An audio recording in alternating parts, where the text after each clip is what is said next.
Practice 10 in the books. It's a race to improve as much as you can, and up to today, I think the effort and the improvement is on track. I think today we squandered an opportunity to improve as much as possible, and we're inconsistent in too many areas. Probably not mentally prepared to come out and do what it takes to have a successful practice and improve as much as possible. And there was just too much inconsistency across the board at all positions, whether it's a lack of detail, focus, preparation, which leads to a breakdown in execution. And, good players want to be coached. Great players, you can't coach them enough. You can't give them enough. They want more and more. Inconsistent players want coached on their terms. And today we had too many inconsistent players. They didn't come out prepared, ready to improve, and live up to the standard, right, that we've set for each individual and the team and offense, defense, special teams. So I'm sure I'll go in and look at the tape. It's never as good, never as bad. But that's where we are today. I'm really not worried about what it looks like 4 months from now.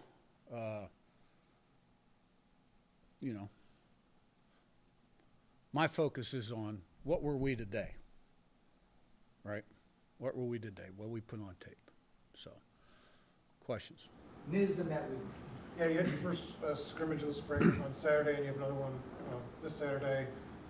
What were your kind of takeaways from that first one, and are there any specific areas you'd like to see improve this weekend? Yeah, I thought it was typical first scrimmage, good competition, too many penalties, sacks, the twos, turnovers, about like every first scrimmage I've ever been around. So I want to see it be cleaner Saturday in all three phases. Cut down on the missed assignments, getting 11 guys to do what they're supposed to do consistently, play in, play out at a high level, finishing plays, playing winning football. What was the focus there that you mentioned that you lacked a little bit today for the first scrimmage? We just didn't have enough juice out there today. There are too many coaches yelling to get going, and because guys weren't, I'm not saying every guy, but and up to today, I think the practice has been, they're never perfect, right? But the effort and energy has been good. Matt and Todd. Coach, had the running backs this week. What have you seen from the new guys, BB and Henry, and also how's Kobe Martin kind of come along since coming in last year? Mm-hmm. I think all the new guys, they're improving every day with every rep. It's really hard to tell until you tackle. But, I see them being more decisive in the run game, catching the ball out of the backfield, doing the right thing in pass pro. And I think Kobe Martin's come along fine. He's got a future. Todd and Zach. Curt, looking ahead, we're a week away from the spring game. Nebraska canceled their spring game this year. Mm-hmm. Concerns over portal issues or whatever it was. Obviously, you didn't share those concerns, but where do you kind of come down on that in terms of the issue of spring games being before the portal window and the concern about having players seen and all that? And then also, what kind of crowd expectation do you have for next week? Yeah, well, we play a half, basically, is what we do, offense versus defense, and then that's it, we're done. So it's really not a game. And in my mind, it's a glorified practice. And it's a third opportunity to get your guys out there in game-like conditions. And it's also going to be the only time we tackle this spring. So that's how I look at it. Actions speak louder than words. The fact that, we're going to go through with it, that's what I believe. And I don't really have an opinion about other people canceling their spring games. And it's not on TV. It's just another practice. Zach and Pete. When you talk about not tackling? I know that's something more and more teams are doing for health reasons and things, kind of especially through spring practice. What are the things kind of you work on to basically simulate tackling as best you can? Yeah, well, we'll do a tackling circuit before practice, and guys coach the fundamentals of tackling. We thud, last 3 or 4 years, we haven't tackled every scrimmage, and last 3 years I think we've tackled in the spring game, and last couple we didn't tackle at all in the fall. Still led the country in run defense and second in the country least amount of yards. So good players can tackle. Ankle stiff, knees, hip stiff athletes have a hard time tackling. Pete and Daniel. Yeah, Curt, the two things. What are you looking for the development of Omar Cooper? And then the other one, this is almost like an urban legend in terms of your ability to evaluate film. Supposedly you've seen film of Fernando from he was like 2 years old or something like that. You graded, maybe that's a little bit of an exaggeration. But how much of an evaluator, or even something like that, you will grade high school film and middle school film? How far back? Yeah, I'm not sure where that came from. I watched his tape from last season, and I saw him the year before only when I was watching other offenses and concepts and stuff like that.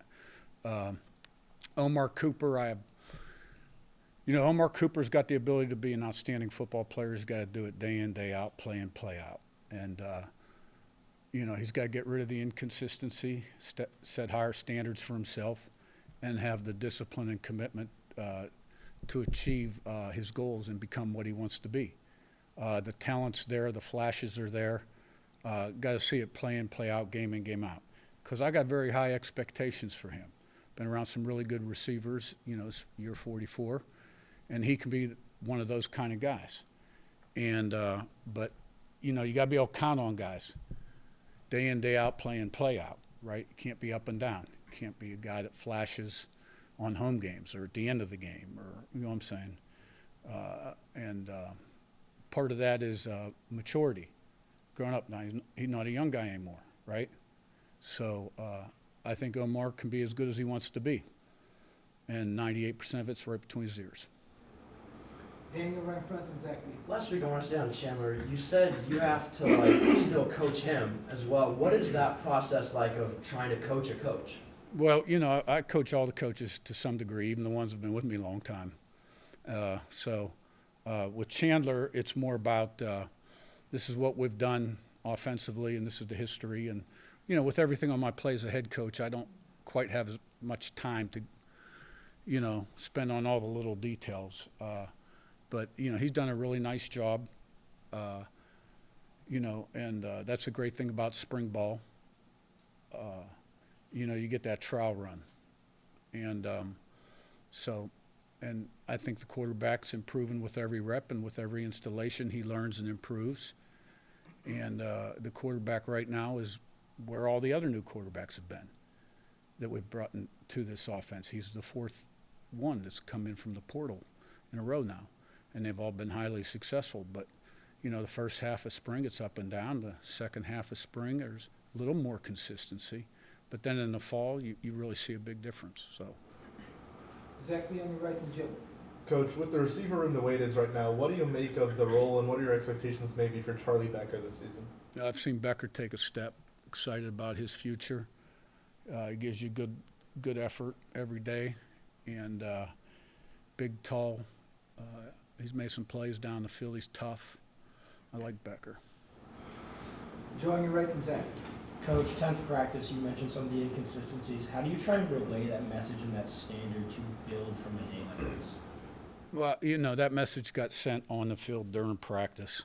I didn't wait till after practice to send it. So, and sometimes it's a little X-rated message. Zach, number rep.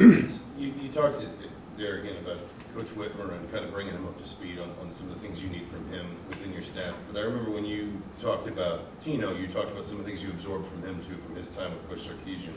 Are there some things, especially with Coach Whitmer's time in the NFL, that you can absorb back from him as well? Some things that maybe, whether it's conceptual, whether it's right. His process, that you might sort of pull back the other way? Yeah, with Tino, part of the attraction to me, well, first of all, I knew the family, I knew him. And, he was in the Alabama offense, which I had studied during COVID, because FCS didn't play in the fall. So when they had Mac Jones, all those receivers, and I liked what they were doing. And Tino was working under Sark. So, and I was looking for some new ideas. And, you know, we implemented some of them, not all of them.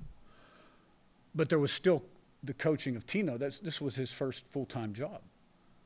You know, he had been a graduate assistant and other things, and, you know, it took him a while to kind of, you know, it's like coaching a young player. You know what I'm saying? Yeah, Chandler has been around a lot of good people. He's older, and they're two different people. And Chandler understands what it takes. He's got a great work ethic, and he's very detailed. I'm not a big guy in taking NFL concepts into college football. It's a different game. I learned that lesson a long, long time. I'm not saying there's not some things, right? Hash marks are different. Proficiency, the players are different. The amount of meeting time you have with the players is completely different. So that normally doesn't translate very well down to the college game.